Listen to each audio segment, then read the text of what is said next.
Hi everyone, my name is Gautam Gupta and I want to welcome you to my YouTube channel, Universal Fundamentals. In this video, I'm going to give you all a brief introduction to one of the planets of Vedic astrology, which is the moon. But before I begin, I always want to remind everybody to please check out my website, which is universal-fundamentals.com, where you can sign up for my free monthly newsletter and you'll have the monthly predictions delivered right to your email address. You will also be able to learn more about me and what I do as a Vedic astrologer.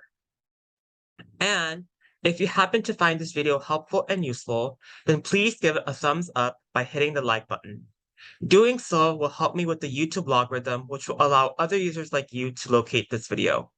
And also, please subscribe to my YouTube channel and make sure to hit that bell notification icon so you do not miss out on any of these similar YouTube videos that I will be uploading in the future.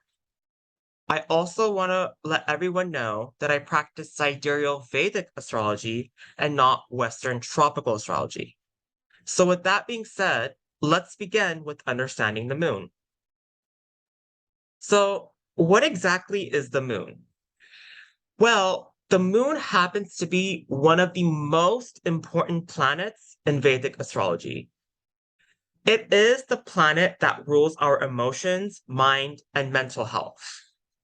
So if you want to assess a person's emotional and mental state, then you need to look at how the natal moon is positioned in the birth chart, as well as the conjunctions and aspects it receives from other planets.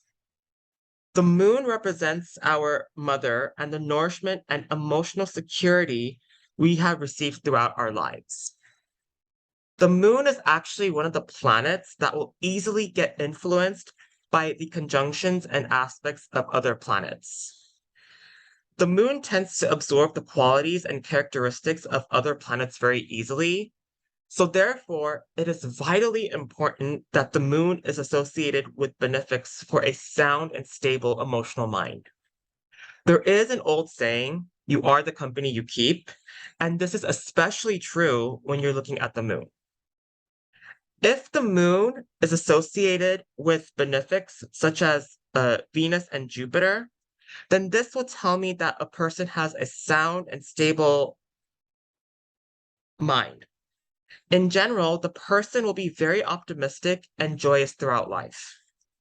They always tend to look at the glass half full, no matter how negative their situation might be in life.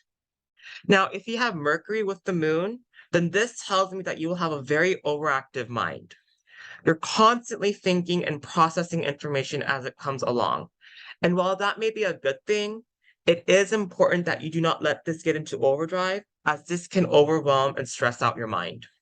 Mercury and Moon are not the best of friends, so it is important to do some meditative practice to calm the moon. Now, if the moon is conjunct a natural malefic planet, then there are some things that you would have to implement in your life in order to mitigate the intensity of this conjunction. Now, there could sometimes be anxiety, depression, and phobias that plague the mind, but if natural benefics, such as Jupiter and Venus, if they support the moon, then these effects of anxiety, depression, and phobias will be reduced. Now, just to remind everybody, the natural malefics are the Sun, Mars, Saturn, Rahu, and Ketu.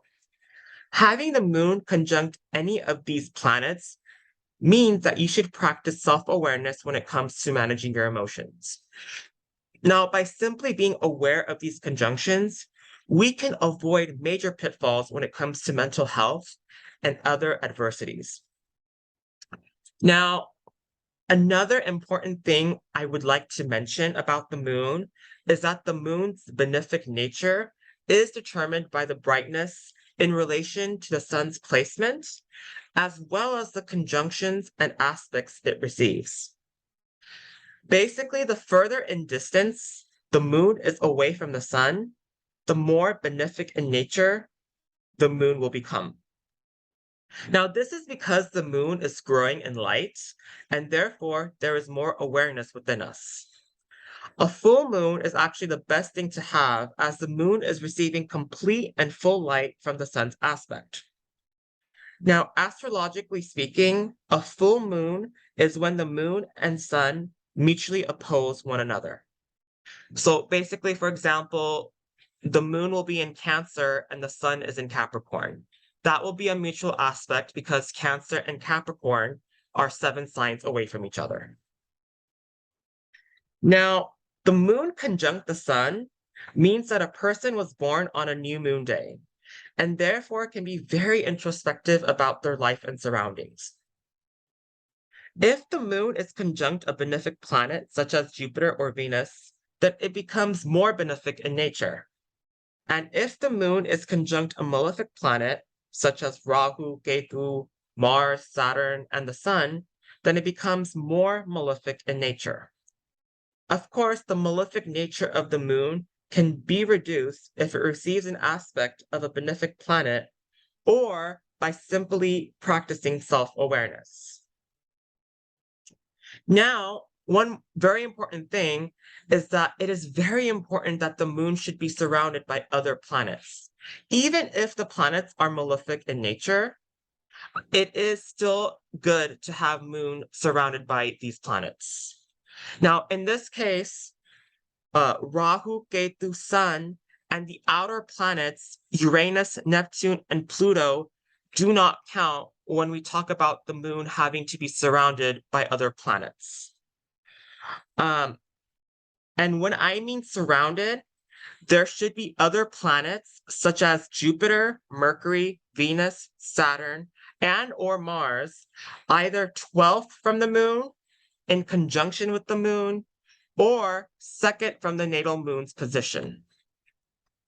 If the moon is surrounded by any of these planets I mentioned, then the person will feel very well supported and guided throughout life.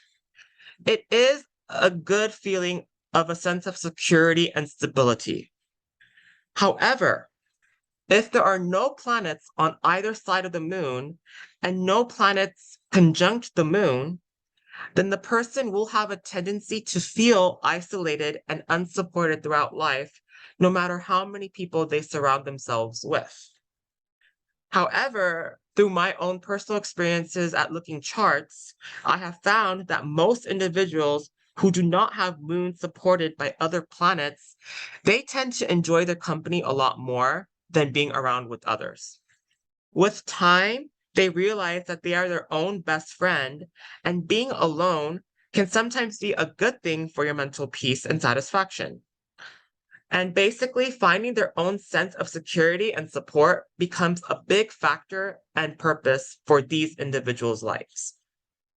Now, another important factor I would like to address regarding the moon is that the placement of your natal moon will dictate the life cycles and events you will be experiencing throughout life.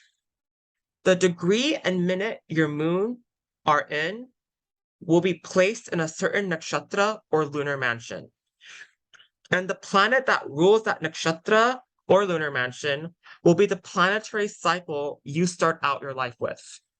So basically, for example, if you are an Aries ascendant and your natal moon happens to be at 13 degrees and 21 minutes of Leo, then your moon is in the nakshatra called Purva Falguni, which is ruled by the planet of Venus. So therefore, this tells me that you will start out your life in the Venus Mahadasha or main cycle. Now, depending on where your natal Venus is placed, this will flavor out the quality of your life for the first 20 years. So if Venus is well placed, then your first 20 years of life should be very positive in terms of giving you wealth, prosperity, and good relationships. As Venus, for an Aries ascendant, rules the 2nd and 7th house.